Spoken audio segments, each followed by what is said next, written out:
Did you know you can watch this video in your own language?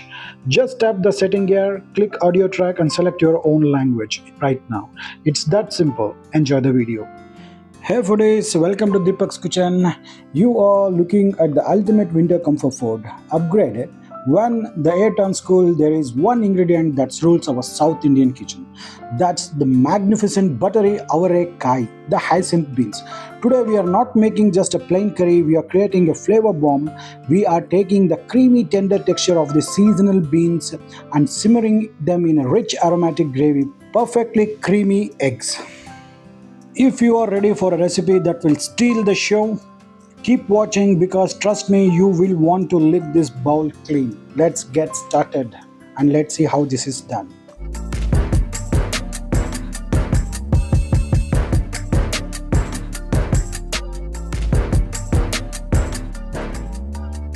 Look here, I have taken nearly 1 kilo of these hyacinth beans or Avarebele. I have soaked them and peeled the shell. Now it's like this. This is called as a Avarebele. So this is a seasonal beans and tastes beautiful and buttery in taste. So and also I have added nearly 1 potato, small cubes of potatoes. If you want, you can also add some brinjal also. Right now I have just soaked it in water and let's keep this aside for time being right now. And let's see how to make a special masala for this egg curry. For this, first I am taken a pan. To this I am going to add nearly 1 tablespoon of oil.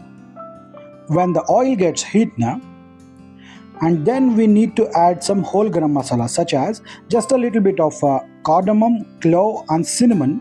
Very little bit of is enough, and we'll add a small teaspoon of jeera and 1 sliced onions, and here comes medium sized tomato chopped, and 1 tablespoon of fried gram, some poppy seeds, nearly a teaspoon of it, and we need to saute until the onions or tomatoes are nicely succulent and soft, and it will take anywhere between 2 to 3 minutes on high flame.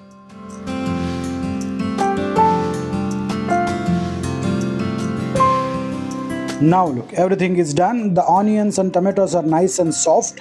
You can see that here. At this time we'll add some turmeric, nearly half a teaspoon of it. And here comes the chili powder, nearly 1 tablespoon. And then the coriander powder, 1.5 tablespoon of it. And here I'm going to add a fistful of fresh coconut which is chopped. 1 fistful, it's more than enough. And we'll add a same amount of 1 fistful of coriander leaves and give it a nice mix. There is no need to cook it, just mix it well.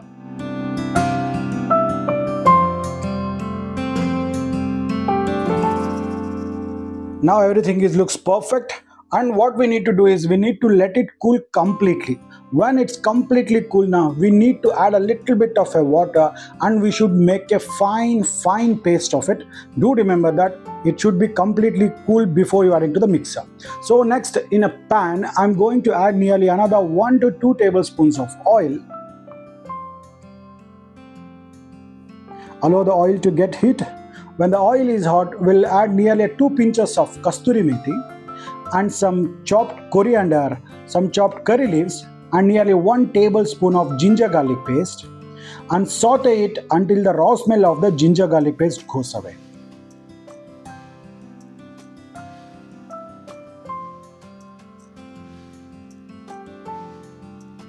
Now look, the ginger garlic paste is perfectly sauteed.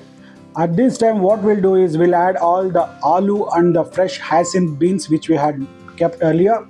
So we'll add everything at once in this and saute for a bit. Now you can increase the flame and cook.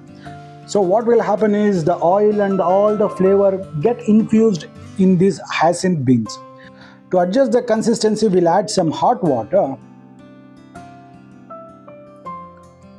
and give it a nice mix and allow it to come to a boil. Do remember, it should be cooked for about 80%, that's it, not more than that. So to fasten the cooking process, what I'll do is I will close the lid and allow this to cook for about 8 minutes. That is more than enough. So we'll close the lid for about 8 minutes until the hyacinth beans or the Avarebele should cook perfectly. Now after 8 minutes, let's open the lid. Perfect. If you can take it out, just look at this. The hyacinth bean has got its distinctive flavor and smell. Now look, the beans are perfectly cooked. It's nearly 80% done till now. So at this time, we'll add the prepared masala paste. Add everything into this. So we'll add some water to the mixer jar and I'll add that to it. So and give it a nice mix. And let the masala coat each and every hyacinth beans or the Avarebele to this. If you want, you can add little brinjal to this, even that will give a nice taste. So to this, what we'll need to do is we'll adjust the consistency. I'll add a little bit of a hot water. Do remember, never add cold water at this stage. Give it a nice mix and allow the masala to cook. And you need to cook until the raw smell of the masala to be gone. Now we'll add salt as per taste. And now here comes the main secret ingredient. That's the mutton masala. I'm going to add nearly 1 teaspoon of mutton masala. If you want, you can add a freshly homemade one, or you can take from any store-bought powder also. It will also work. Now we've added the mutton masala and give it a nice final mix. Mix it well. And we need to cook it for about another 5 minutes.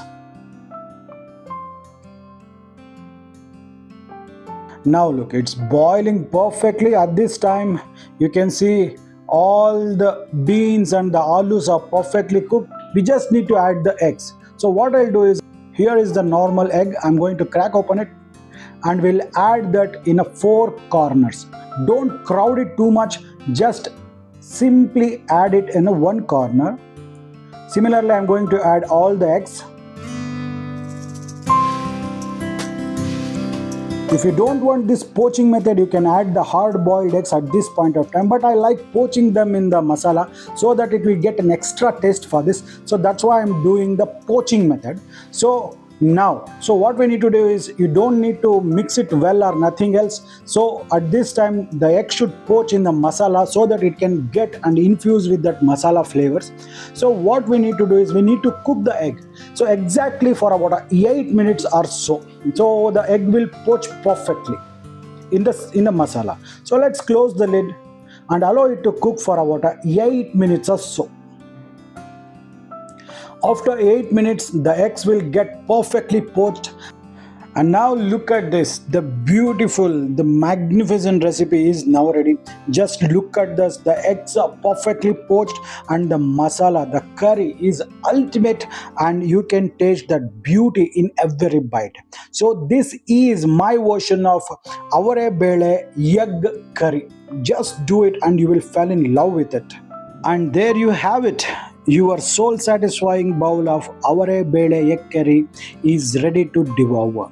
The fragrance alone is proof that this is a must-try. If you love this recipe and are excited to see more authentic, delicious Indian food, make sure to hit that subscribe button and ring that bell icon. Thanks for watching. Until next time, this is Deepak Kshatriya signing off, and Jai Hind, Jai Karnataka. Namaskara.